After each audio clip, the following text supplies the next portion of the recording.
नमस्कार, आप देख रहे हैं अपना न्यूज चैनल इंडिया समाचार। अयोध्या सुमित्रा भवन के महंत एवं कथावाचक पवन कुमार दास शास्त्री एक वार्ता में संतों का रुख किस पार्टी में है, कौन से संत भारतीय जनता पार्टी के साथ हैं और कौन से समाजवादी पार्टी के साथ शिरकत कर रहे हैं, जानते हैं श्री शास्त्री जी के जुबानी नीरज श्रीवास्तव।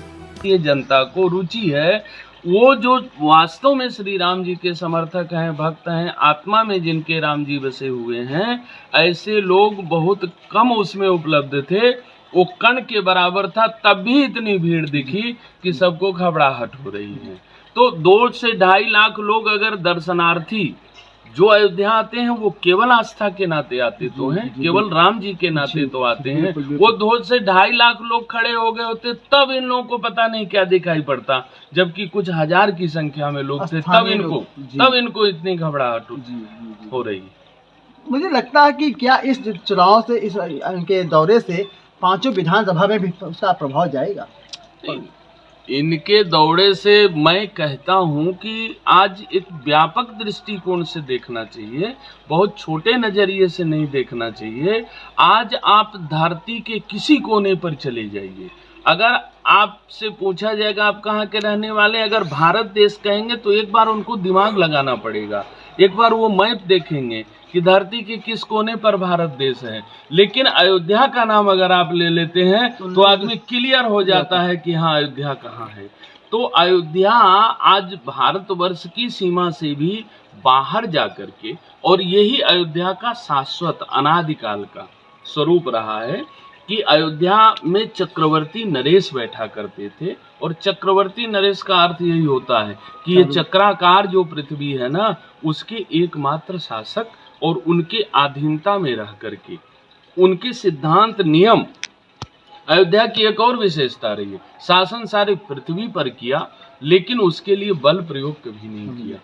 तो सब लोग नीति, नैतिकता, यहाँ के सिद्धांत, मानवता और राम राज्य का जो सिद्धांत है वह इस गद्दी का सिद्धांत शुरू से रहा है कि हर व्यक्ति को पूरा काम, पूरा दाम, हर व्यक्ति को रहने के लिए धाम, जिसको हम साधारण भाषा में रोटी, कपड़ा और मकान कहते हैं, इसकी चिंता, और उसके बाद हर व्यक्ति को आराम। ये 4 सिद्धांत जो है वह अयोध्या ने संपूर्ण मानव जाति के लिए दिया। केवल भारतवर्ष की सीमा जहाँ तक पहले थी या आज तक है उतने ही के लिए नहीं, संपूर्ण मानव जाति के लिए। और वो इस नाते दिया कि पहला मानव जब आसमान से आकर के जिस धरती पर पैर रखा उस धरती का नाम है अयोध्या। मानव और मानवीय सभ्यता का विकास इसी धरती से हुआ, इसलिए ये अयोध्या का सिद्धांत है वसुधैव कुटुंबकम। इस पूरे धरती पर जितने भी मानव हैं वो मनु के संत होते हैं और एक परिवेश के संत होते हैं। एक संत एक चरित्र है, ना कि कोई वेश है, ठीक है। वो त्याग तपस्या में उनका स्वरूप स्वतः बन गया, और आज डेकोरेशन करके हम संत दिखाई पड़ने का प्रयास कर रहे हैं। तो इस तरह के संतों की कैटेगरी आज भी है, और जो इस तरह की डेकोरेशन के केवल संत हैं, डेकोरेटेड जो लोग बने हुए हैं, केवल उनके अंदर संत का चरित्र नहीं है, तो ऐसे लोग हमको दिख रहे हैं। और ऐसे लोगों के लिए ये वातावरण में दिखाई पड़ रहा है, तो ये प्रश्न खड़ा होता है कि क्या संत खेमे में बटे हुए हैं?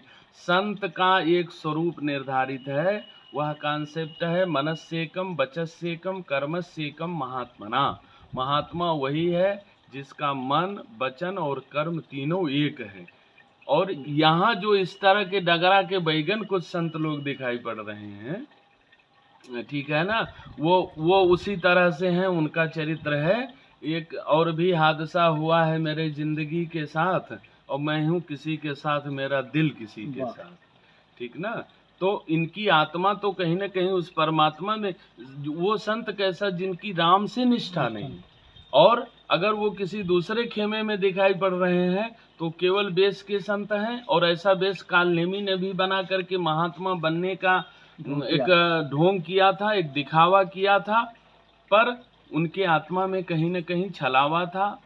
इसलिए ऐसे लोगों को संत कहना व्यर्थ है और संत खेमे में बटे हैं। यह कभी नहीं, ये सारी दुनिया देख रही है, कल भी लोगों ने देखा, कल के पहले भी लोगों ने देखा कि श्री राम जी प्राणाधार हैं और जिनके प्राणाधार नहीं है वो डेकोरेटेड संत हैं। तो ऐसे डेकोरेटेड संत कहीं भी दिख सकते हैं, किसी भी पक्ष में दिख सकते हैं, कुछ भी कहते हुए, कुछ भी बोलते हुए दिख सकते हैं। तो पागल के बोलने का कोई अर्थ नहीं होता है। सर से इसी को पूछना है, कल जो भीड़ दिखी, जो जनसैलाब उमड़ा, उससे यहाँ के मतदाताओं पर कैसा असर डालेगा, क्या प्रभाव होगा?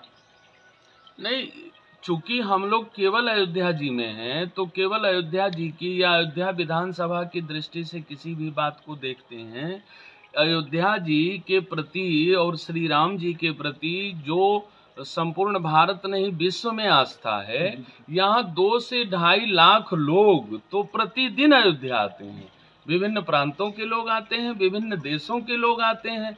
कल जो भीड़ दिखी वह एकदम से नथिंग थी। लोगों ने केवल ऐसे लोग जिनको केवल चुनाव से रुचि है, चुनाव में भी वो कार्य दिखा देना चाहिए।